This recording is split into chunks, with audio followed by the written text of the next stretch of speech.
ಕೆಂಗೇರಿ ಕೋಡಿಪಾಳ್ಯ ವಿನಾಯಕ ಲೇಔಟಲ್ಲಿ ಇರುವಂತಹ 2 BHK 3 ಮನೆಗಳು, 1 BHK 2 ಮನೆಗಳು, 30/40ದಲ್ಲಿ ಟೋಟಲ್ 5 ಮನೆಗಳು ಬಾಡಿಗೆ ಬರುತ್ತೆ. ಈಗ ನಾನು ನಿಮಗೆ 2 BHK ತೋರಿಸ್ತಾ ಇದ್ದೀನಿ. ಇದು ಹಾಲಲ್ಲಿ TV cabinet.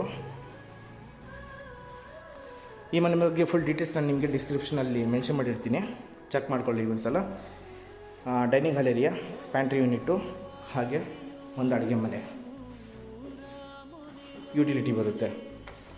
Dining hall area ಪಕ್ಕದಲ್ಲಿ ಒಂದು ಫ್ರಿಜ್ ಪಾಯಿಂಟು, ಒಂದು ಪೂಜಾ ರೂಮು, 2 ಮಾಸ್ಟರ್ ಬೆಡ್ರೂಮ್ ಬರುತ್ತೆ. ಇದೊಂದು master bedroom with attach bathroom ಇರುತ್ತೆ. ಇದು 2ನೇ master bedroom with attach bathroom. ಈ ಮನೆ ಬಗ್ಗೆ ಡೀಟೇಲ್ಸ್ ಬೇಕನ್ನೋ ಹಾಗಿದ್ರೆ ಫುಲ್ ವಿಡಿಯೋ ಅಂತ ಕಮೆಂಟ್ ಮಾಡಿ, ನಾನು ನಿಮಗೆ ಫುಲ್ ವಿಡಿಯೋ ಲಿಂಕ್ನ ಶೇರ್ ಮಾಡ್ತೀನಿ. ಓನರ್ ನಂಬರ್ಗೆ ಇಲ್ಲಾಂದರೆ ಫೋನ್ ಮಾಡಿ ಡೀಟೇಲ್ಸ್ ತಿಳ್ಕೊಳ್ಳಿ. Thank you.